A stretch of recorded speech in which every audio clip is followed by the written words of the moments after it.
अंगावर पांघरून घ्यायचंय.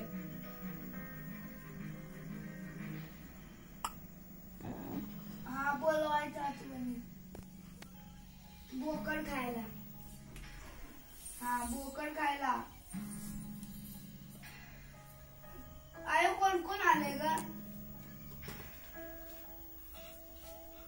आयो कोण कोण आले? प्रश्न मला पडत आणि कोण विचारतच तेव्हा तर मुख्य त्याने सांगलं रडाले कोण? रडाले कोण आता? आता वरती घेऊन गेल्या अंगावर पांघरून घेऊन झोपायचंय.